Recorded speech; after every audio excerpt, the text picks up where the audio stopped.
اور یہ جو ہمارے پاس بہت اچھا پکچرائز کیا ڈاکٹر صاحب آپ نے فیوچر کو. یہ دو باتیں اور سن لیں, یہ ہماری ینگ پاپولیشن ہے, ہمارے پاس یہ ہیومن ریسورس نہیں ہے, یہ آپ کے پاس ینگ لوگوں کا ایک بوجھ ہے. جب یہ 5-6 سال کے بعد یہ سارے آپ کی جو ینگ پاپولیشن ہے یہ نالائق لوگوں میں بدل چکی ہوگی, تو یہ آپ کی اکانومی پہ اور آپ کے ملک پہ یہ بوجھ بن چکے ہوں گے. یہ آپ کا ریسورس نہیں ہے, یہ آنے والے دنوں کے لیے ایک نائٹ میئر ہے. ٹھیک ہے عبدالرحمن, ایران کی کچھ طرف آ جاتے ہیں. ایران کے خلاف مزید کارروائی نہیں ہوگی لیکن جوہری پروگرام بحال ہوا تو کارروائی کریں گے. ٹرمپ نے انتباہ کیا تھا, آپ کو یاد ہوگا 1-2 دن پہلے کہ یہ سٹیٹمنٹ ہے. اچھا, پریزیڈنٹ ٹرمپ کے تحت, ان کی سٹیٹمنٹ کے تحت اگر میں کہوں کہ انہوں نے ماضی میں یہ اناؤنس کیا تھا کہ ہم نے ایران کا جوہری سسٹم مکمل تباہ کر دی ہے. اب وہ یہ کہہ رہے ہیں کہ اگر بحال ہوا تو کارروائی کریں گے. دوسری جانب وہ کہہ رہے ہیں کہ فی الحال کوئی پلان نہیں ہے, لیکن امریکہ نے ایران کی جانب بڑی جو ہے فورس بھی روانہ کر دی ہے. جنگی بحری جہاز ہیں, طیارے شامل ہیں اس میں. کیا دیکھ رہے ہیں یہ جو پریزیڈنٹ ٹرمپ نے واضح کیا ہے کہ جی اس فوجی نقل و حرکت کا مطلب یہ نہیں کہ امریکہ لازمی طور پہ فوجی کارروائی کرے گا. تو اگر امریکہ فوجی کارروائی نہیں کرے گا تو کیا پھر پریشرائز کرنے کے لیے یہ ساری کیا جا رہا ہے ایران کو؟ دیکھیے, امریکہ کی ایک یہ ڈیفنس اسٹریٹجی کا ایک پارٹ ہے کہ وہ ایٹ اے ٹائم دونوں طریقوں سے انگیج کرتے ہیں. وہ ڈپلومیٹک چینلز کے ذریعے بھی انگیج کرتے ہیں اور وہ اس قسم کی پریشر موومنٹس کو بھی ساتھ لے کر چلتے ہیں. اس سے پہلے بھی آپ کو پتا ہے کہ نیوکلیر پروگرام کے اوپر مذاکرات کے کئی دور ہوئے اور وہ دور ابھی جاری تھے. ڈسکشنز چل رہی تھی کہ پھر اچانک امریکہ نے ایران کی نیوکلیر انسٹالیشنز کے اوپر اٹیک کر دیا. جب یہ اٹیک ہوا تو اس وقت بھی بہت سارے سوالات اٹھائے, انٹرنیشنل میڈیا نے اٹھائے, ویسٹرن میڈیا نے اٹھائے, اور آپریشن کی کامیابی پر بہت سارے سوالات کیے گئے. اور اس وقت اس میڈیا کو بھی ٹرمپ کی جانب سے, ایڈمنسٹریشن کی جانب سے تنقید کا نشانہ بنایا گیا کہ آپ ایک کامیاب آپریشن کو ناکام آپریشن ثابت کرنے کی کوشش کر رہے ہیں. مگر امریکنز کو اندر سے یہ بات پتا ہے, یا آپ کہہ لیجئے کہ وہ ایران کی اس رجیم کو ہر قیمت پر ہٹانا چاہتے ہیں. وہ کبھی ایران کے نیوکلیر پروگرام کو بہانہ بناتے ہیں, کبھی وہ اس رجیم کو بہانہ بناتے ہیں, کبھی وہ جو پراکسیز جو ایران جن کو سپورٹ کرتا رہا مشرق وسطیٰ میں اگینسٹ اسرائیل, وہ اس کو جواز بنا کے, اس سپلائی چین کو جواز بنا کر اٹیک کرتا رہا. تو یہ پچھلے 20-25 سال سے ایک سلسلہ ہم دیکھ رہے ہیں کہ ایران کو ٹارگٹ کیا ہوا ہے. ایران کا جو بنیادی قصور ہے وہ اسرائیل کے لیے سب سے بڑا تھریٹ ہے. ایران وہ کلیرٹی والا مسلمان ملک ہے جو گریٹر اسرائیل کے کانسیپٹ کو چیلنج کرتا ہے, جس نے حماس کو سپورٹ کیا, جس نے حزب اللہ کو سپورٹ کیا, جس نے ہر اس ملیشیا اس گروپ کو سپورٹ کیا جو اسرائیل کے اگینسٹ تھی.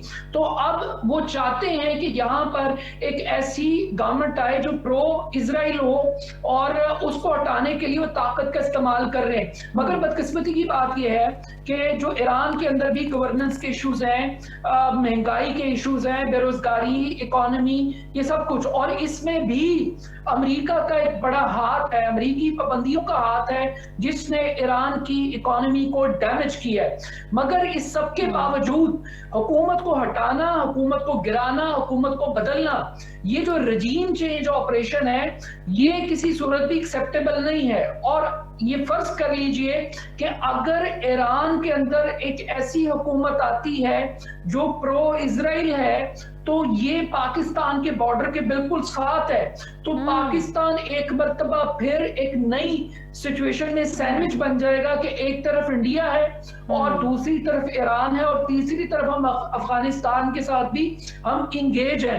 تو یہ ٹرائیکا بڑی خطرناک ہے. یہ ایرانی عوام کا فیصلہ ہونا چاہیے کہ وہاں پر حکومت کون سی بنے گی. لیکن پرابلم یہ ہے نا کہ پریزیڈنٹ ٹرمپ سمجھتے ہیں کہ یہ فیصلے انہی کے, وینزویلا میں بھی ان کو لگتا تھا کہ وینزویلا ان سے نہیں سنبھل رہا تو انہوں نے وہاں پہ جا کے ان کے پریزیڈنٹ کو اٹھوا لیا. پھر ان کو گرین لینڈ میں لگتا ہے کہ گرین لینڈ سنبھالا نہیں جا رہا نا ان لوگوں سے, مطلب اچھی طریقے سے نہیں سنبھالا جا رہا.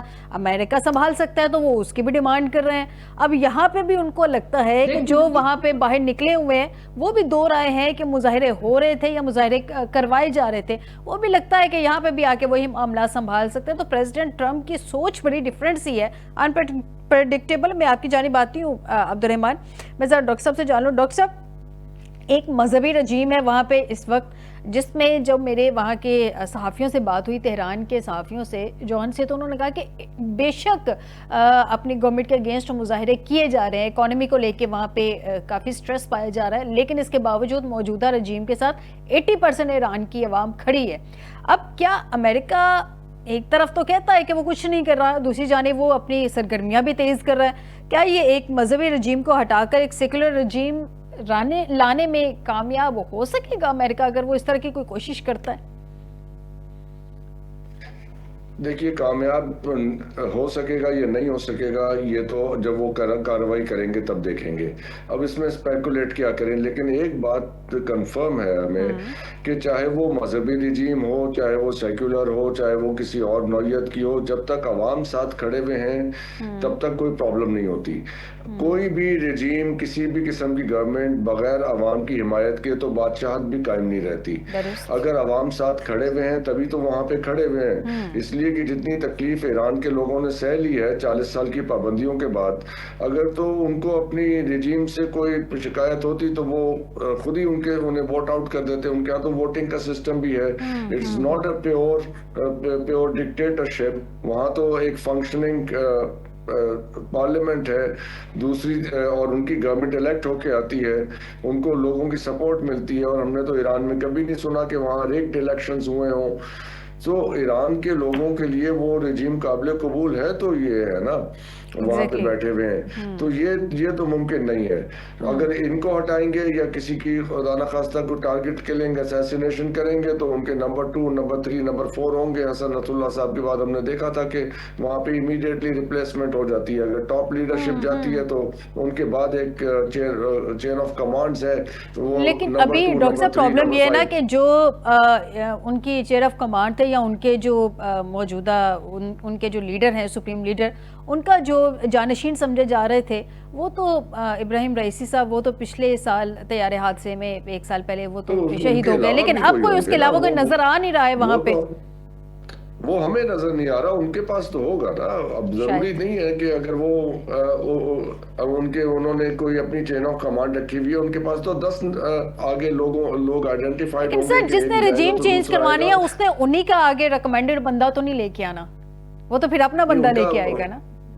دیکھیے, رجیم چینج کرا کے فائدہ کیا حاصل کرنا چاہتے ہیں آپ؟ اگر ان کے امریکن تھنک ٹینکس کو سنیں تو رجیم چینج آبجیکٹو نہیں ہے اس سارے کھیل کا. وہ ایران کو سیریا, لیبیا, عراق کی صورت میں فریگمنٹڈ اسٹیٹ بنانا چاہتے ہیں. وہ وہاں انارکی چاہتے ہیں.